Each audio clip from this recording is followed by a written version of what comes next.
मैं आपको 5 ऐसे जॉब देने वाला हूँ इस वीडियो में जिसको एआई रिप्लेस नहीं कर सकती और हम इस वीडियो में ये भी जानेंगे कि अगर वो 5 जॉब्स आप कर रहे हैं तो उनकी सैलरी आपको कितनी मिल सकती है और ओवर द ईयर आपको उसमें कितनी ग्रोथ मिल सकती है। और हम ये भी बात करेंगे कि एआई उस जॉब को क्यों नहीं रिप्लेस कर रहा है और आगे कुछ सालों तक क्यों नहीं रिप्लेस कर पाएगा। तो अगर आप ऐसी स्किल सीखना चाहते हैं, ऐसे जॉब देखना चाहते हैं जहाँ पर एआई आपको रिप्लेस ना कर पाए, तो ये वीडियो आपके लिए है। इस वीडियो को लास्ट तक देखिए और हमें लाइक, सब्सक्राइब, शेयर करना ना भूलें। तो वीडियो स्टार्ट करते हैं। क्योंकि आईटी इंडस्ट्रीज में एआई का जितना इम्पैक्ट है वो कहीं भी नहीं है।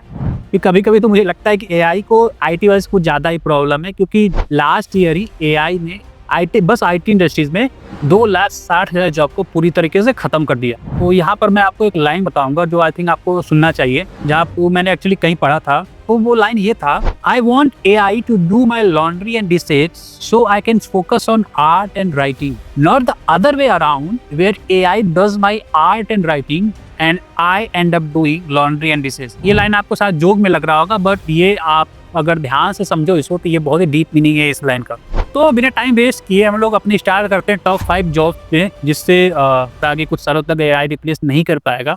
तो इसमें जो 5th नंबर पर जो पॉइंट आता है वो आता है डेटा एनालिस्ट का। तो डेटा एनालिस्ट का मोस्टली जो काम होता है बिजनेस से रिलेटेड होता है, जहाँ पर आपको एक बिजनेस का एक कंप्लीट रोड मैप दिया जाता है कि ये सारे डेटा हैं हमारे, जैसे कि कहीं से कोई कस्टमर का डेटा आ गया, कहीं से कोई सेल्स का डेटा आ गया, उन सारे को मर्ज करके एक कंप्लीट बिजनेस रोड मैप के जैसे रेडी किया जाता है। तो यहाँ पर एआई अभी इम्पैक्ट इतना नहीं डाल पा रहा है, क्योंकि यहाँ पर जो काम होता है बिजनेस से रिलेटेड होता है, क्योंकि आपका जो डेटा होगा उसको देख के डिसीजन लेना होता है कि नेक्स्ट डिसीजन आपका क्या होगा business.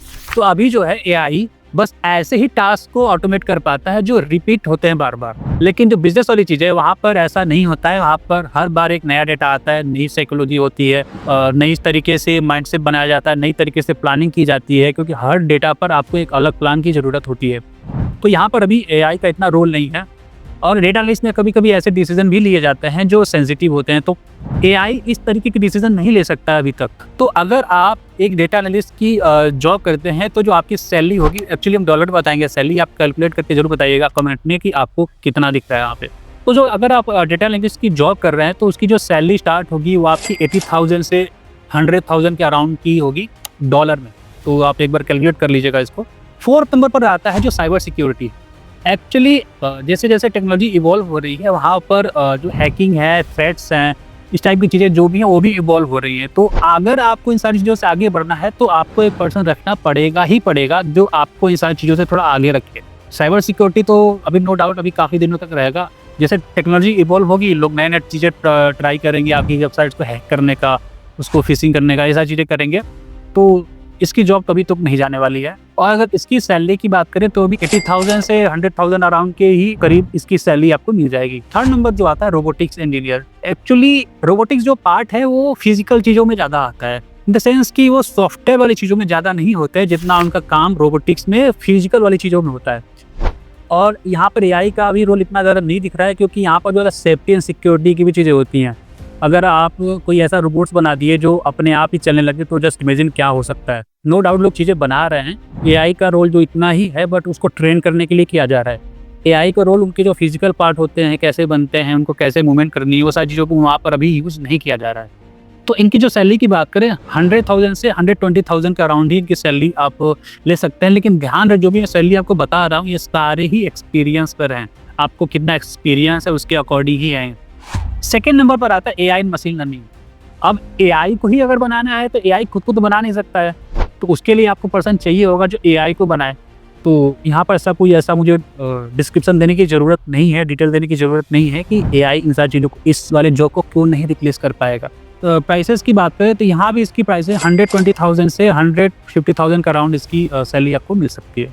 Last but not the least जो फुल स्टैक डेवलपर हैं उनकी जॉब अभी नहीं जाएगी, क्योंकि बहुत सारे लोग अभी बोले कर्सर आ गया है, विंडसर्फ आ गया, बट अगर उनसे ये पूछो क्या कर्सर या विंडसर्फ आने से उनकी जॉब चली गई है, तो उनके पास कोई ऑप्शन नहीं है। क्योंकि साइट्स बनेंगी, वेबसाइट बनेंगे, लोग यूज करना बंद नहीं करेंगे। ऐसा नहीं है कि एआई आ गया तो लोगों ने सारी वेबसाइट को ही बंद कर दिया, सारे सॉफ्टवेयर को बंद कर दिया, सारे ऐप को बंद कर दिया। तो ये सारी चीज़ें और बढ़ेंगी और यहाँ पर और डिमांड आएगी। अगर आप यहाँ पर फुल स्टैक डेवलपर है तो आपकी डिमांड और भी जाएगी। हाँ, ये थोड़ी सी चीज़ें इसमें चेंज होंगी कि front end developer, back end developer, ये सारे जो होते थे ये सारे रोल धीरे धीरे गायब हो जाएंगे। आपको यहाँ पर एक कंप्लीट फुल स्टैक डेवलपमेंट आएगा, क्योंकि जो एफर्ट लगता है अभी के टाइम पर, अगर आप कर्सर या विंडसर्फ यूज कर रहे हैं, क्योंकि जो एफर्ट लगता था पहले फ्रंट एंड का अलग से, बैक एंड का अलग से, अगर आप वाइब कोडिंग कर रहे हैं तो एफर्ट थोड़ा कम हो जाता है, जिसकी वजह से फुल स्टैक डेवलपमेंट की डिमांड भी बढ़ने वाली है। अगर इनकी सैलरी की बात करें 150,000 से 180,000 का अराउंड इनकी सैलरी मिल सकती है, लेकिन ध्यान रहे ये सारी चीज़ जो मैं आपको बता रहा हूँ, ये सारी चीज़ें आपको एक्सपीरियंस के बाद है। फ्रेशर में आपको इतनी सैलरी नहीं मिलेगी, इसका आपको ध्यान रखें। 5 के अलावा हम आपको यहाँ पर एक बोनस और भी देना चाहेंगे, जो आई थिंक अभी सभी को लग रहा हो कि पूरी जॉब चली जाएगी, वो है क्रिएटिविटी इंडस्ट्री। क्रिएटिव इंडस्ट्री ये होती है कि जैसे कि यूआई यूएक्स डिजाइनर हो गए, वीडियो एडिटर हो गए, ग्राफिक डिजाइनर हो गए, इन सारे की जॉब अभी नहीं जाएगी, क्योंकि एआई आपके काम को हेल्प कर रहा है, आपको उन सारी चीज़ों को बेटर कर रहा है। बट वहाँ पर अगर आप ये चेक करेंगे कि आपकी क्रिएटिविटी कितनी है, तो वहाँ पर एआई अभी उन सारी चीज़ों में नहीं गया है और आगे भी नहीं जाएगा। इसका एक अच्छा एग्जाम्पल देख सकते हैं कि सन 2000 में या 2005 में किस तरीके की वेबसाइट होती थी और अभी 2025 में किस तरीके की वेबसाइट होती हैं। इन दोनों क्रिएटिविटी का बहुत बड़ा डिफरेंस है। अगर आप ध्यान से देखें तो पहले जो वेबसाइट होती थी उनके यूआई यूएक्स इतने अच्छे नहीं होते थे, और अभी जो वेबसाइट है उनकी यूआई यूएक्स अच्छी है। बट अगर आप यही सोचें कि आगे 10 सालों में क्या यही यूआई यूएक्स यूज होंगे, नहीं यूज होंगे। वहाँ पर भी नई नई क्रिएटिविटी चीज आएंगे, नए लोग नए तरीके से लोग क्रिएटिव अपने दिखाएंगे, नई तरीके से यूआई यूएक्स बनाएंगे। और सेम चीज वीडियो एडिटिंग में भी काम कर रही है।